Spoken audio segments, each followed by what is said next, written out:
Gelombang desakan terhadap aparat kepolisian terus menguat pasca meninggalnya seorang pengemudi ojek online Afan Kurniawan yang dilindas kendaraan taktis Brimob saat unjuk rasa di kawasan Pejompongan, Jakarta Pusat, Kamis 28 Agustus 2025 malam. Komisi 3 DPR RI yang membidangi hukum dan keamanan mendesak agar kasus ini diusut tuntas. Ketua Komisi 3 DPR Habibur Rahman dalam keterangan tertulis pada Jumat 29 Agustus 2025 menyatakan bahwa pelaku harus dihukum tidak hanya secara kedinasan tetapi juga secara hukum pidana. Habibur Rahman juga mengungkapkan duka cita yang mendalam atas meninggalnya Afan. Ia menegaskan pemerintah perlu mengambil alih tanggung jawab nafkah keluarga almarhum. Pernyataan senada juga datang dari anggota Komisi 3 DPR fraksi PKB Abdullah.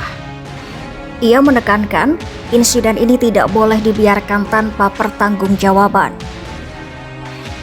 Polisi yang menabrak dan melindas Afan harus dimintai pertanggungjawaban penuh dengan proses hukum yang transparan dan adil demi memastikan keluarga korban mendapat keadilan.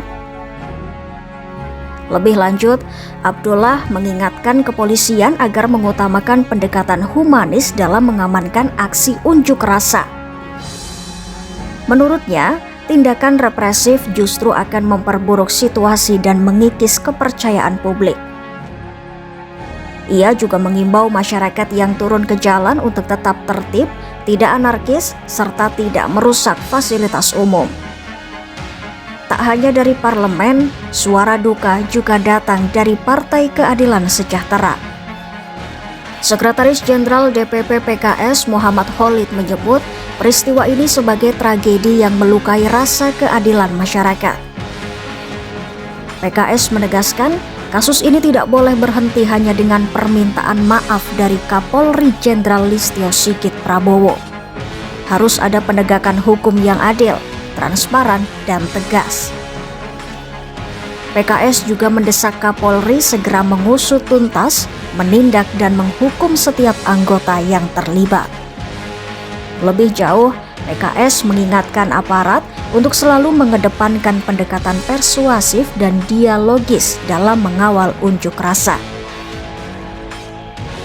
Khalid menyebut polisi bukan hanya penjaga ketertiban, tetapi juga pelindung rakyat.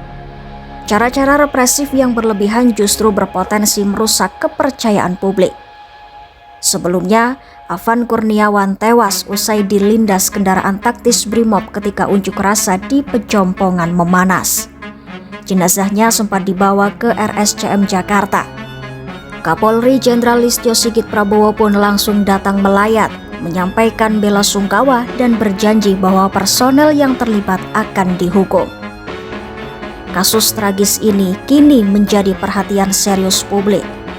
Masyarakat menanti langkah nyata kepolisian dan pemerintah dalam memastikan keadilan bagi keluarga korban, sekaligus perbaikan cara-cara pengamanan unjuk rasa agar kejadian serupa tidak terulang kembali.